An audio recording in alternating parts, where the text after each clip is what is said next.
तारुक नाम का राक्षस हुआ। उसकी भुजाओं में इतना बल था कि वो देवताओं को मारने लगा। वैसे देवता और राक्षसों में भाई भाई का संबंध था, लेकिन अब इतना बैर हो गया कि राक्षस देवताओं को मारने लगे। अब वो तो खैर ठहरे राक्षस, ध्यान दीजिएगा जरा, वो तो ठहरे राक्षस, लेकिन यहाँ आज अपना ही खून अपना नहीं है। संसार में कोई अपना नहीं, ना पत्नी, न माँ, न पिता, न भाई बहन, कोई अपना नहीं है प्यारे। अरे वो तो ठहरे माता पिता भाई बहन, जो हमारी रगों में जो खून दौड़ रहा है ना, ये खून भी हमारा नहीं है। एक दिन यही खून हमें दगा दे देता। देखिए एक शेर था, एक शिकारी जंगल में शिकार खेलने के लिए गया।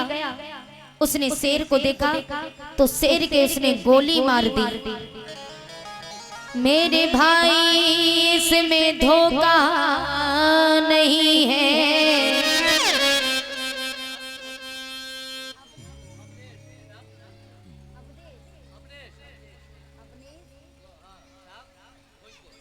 और इसी बीच में 50 रुपए अपने साथ भोजपुर से ये 50 रुपए दान करते हैं। भगवान ने खुश रखे। बोली गोविंद भगवान की।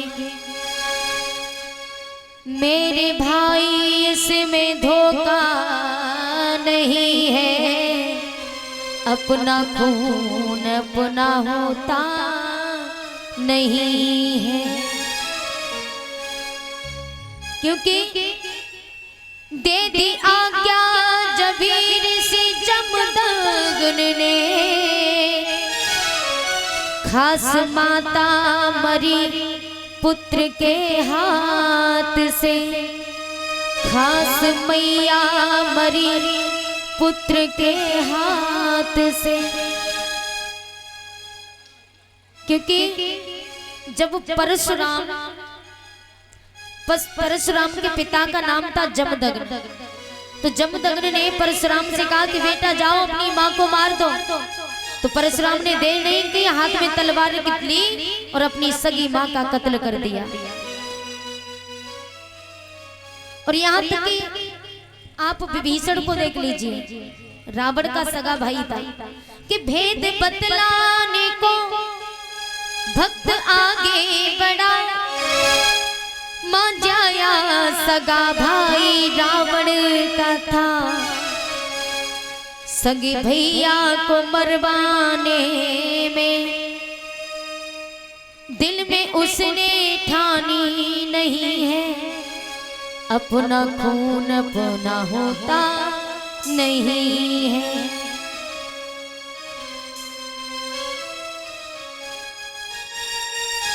संसार में कोई अपना नहीं।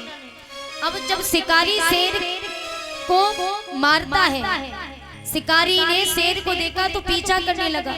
शेर के गोली मारी तो शेर के खून बहने लगा, और जब खून बहने लगा तो शेर थोड़ी देर के लिए बेहोश हो गया। और जब बेहोश होता है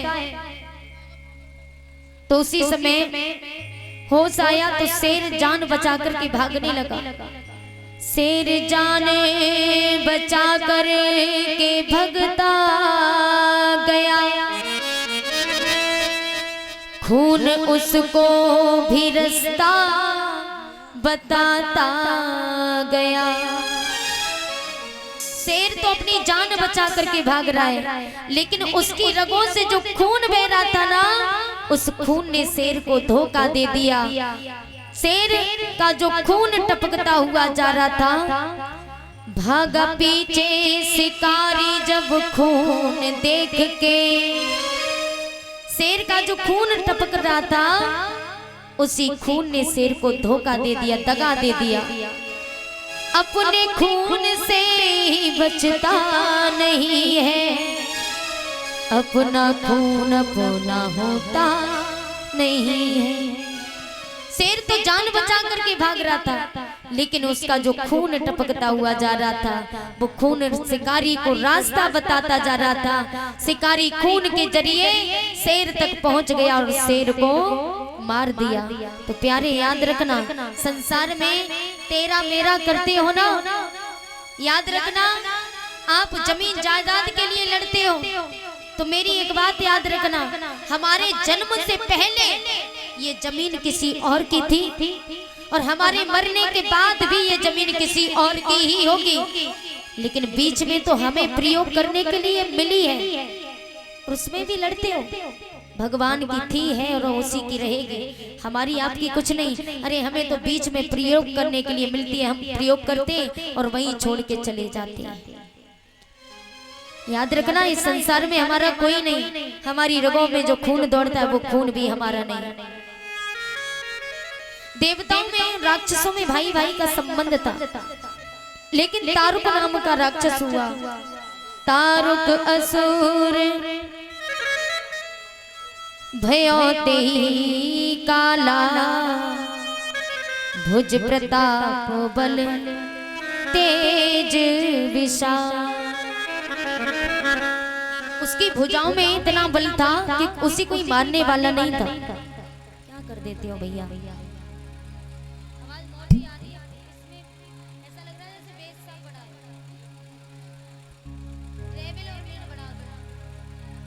श्री राधे। आज जिसमें तारुक नाम का राक्षस हुआ, इंद्र सभा लगी तो इंद्रदेव ने कहा कि तारुक नाम का राक्षस हम देवताओं का संहार कर रहा है, इससे बचे कैसे, कुछ बताइए। तो ब्रह्मा जी ने कहा कि तारुक का वध केवल भगवान शिव शंकर का पुत्र ही कर सकता है। अब विचार इस बात का है कि भगवान शिव शंकर तो धूनी में है, इनका तो विवाह ही नहीं हुआ, और जब विवाह नहीं हुआ तो पुत्र कहां से आएगा, और जब तक इनकी धूनी नहीं खुलेगी तब तक विवाह हो नहीं सकता। इसलिए अब विचार इस बात का उठा कि धूनी कौन खुलवाए।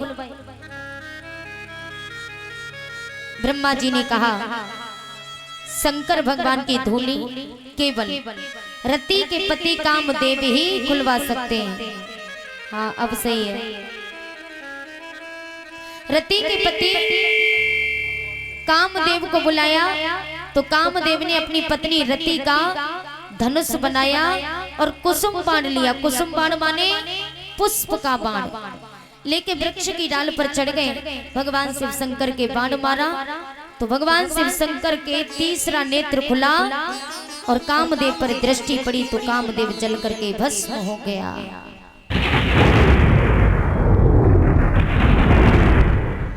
रति मैया रोते रोते भोले बाबा के सामने पहुंची, कहा बाबा इस संसार में मेरे पति के सिवा मेरा कोई नहीं था, आपने मेरे पति को मार दिया, मेरे पति को पुनः से जीवित कर दो।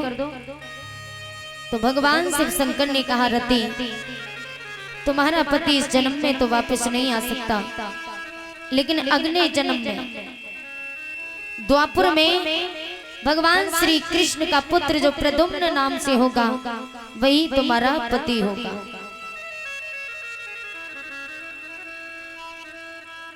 इसीलिए माता रति वहां से रोकर के निकली। अब भगवान शिव शंकर की धूनी खुली तो सभी देवी देवता आज खुशियां मनाने लगे और भगवान शिव शंकर के विवाह की तैयारियां होने लगी। आज भगवान शिव शंकर को दूल्हा बनाया जा रहा है और किस प्रकार कि शंकर गढ़ भोले बाबा का, कि शंकर गढ़ भोले बाबा का और नकसिक श्रृंगार सजाने लगे। शंकर गढ़ भोले बाबा का नकसिक श्रृंगार सजाने लगे।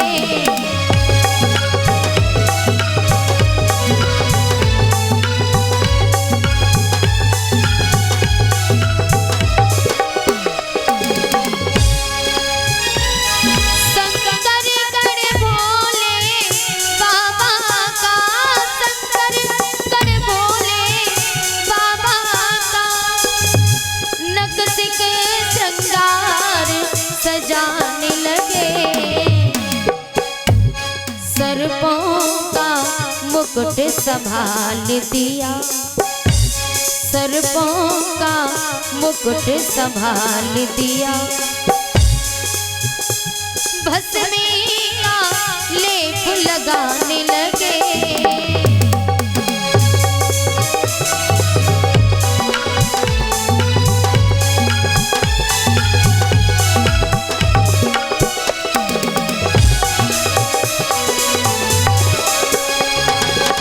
भगवान का ऐसा रूप है। ऊपर से त्रिशूल मंगा दो भैया, त्रिशूल रखा है। विकराल प्याल में मुंड माले,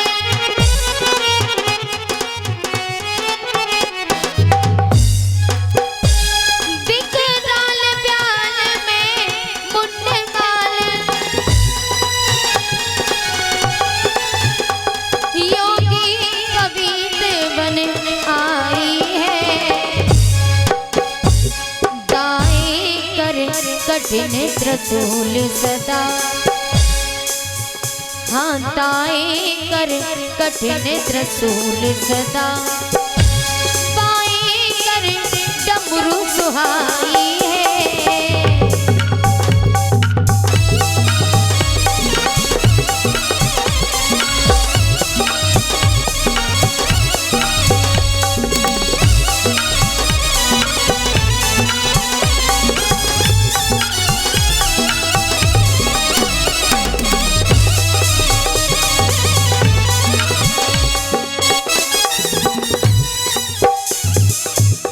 भगवान शिव शंकर का श्रृंगार किया।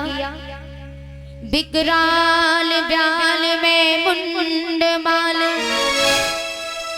योगी पवित्र बन आई है, दाएं कर कठिन त्रिशूल सदा, दाएं कर डमरू सुहाई है।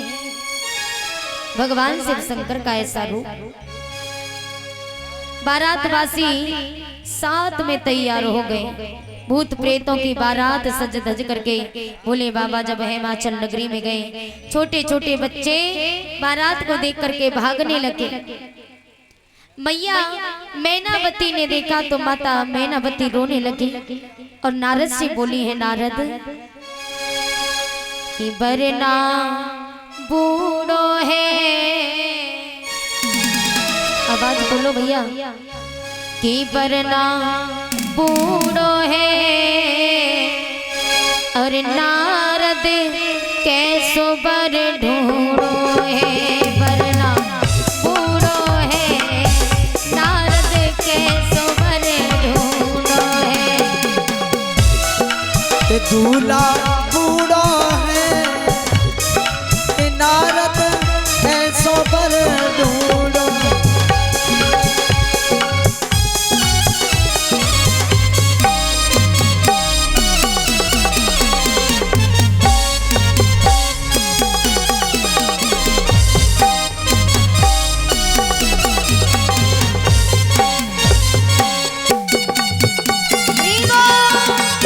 बोले शंकर भगवान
न लायो, घोड़ा न लायो।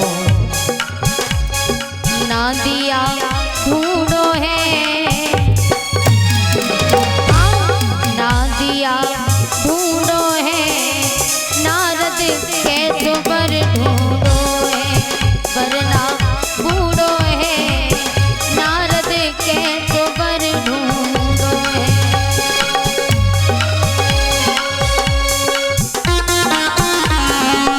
जय हो।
जाके न भारी, महल तो महला जाके न भारी, महल तो महला जाके न भारी, ये महल तो महला जाके न भारी। और नारद जी की पर्वत ढूंढो है, की पर्वत ढूंढो है, नारद कैसो पर ढूंढो है, वरना ढूंढो है, नारद कैसो पर ढूंढो है।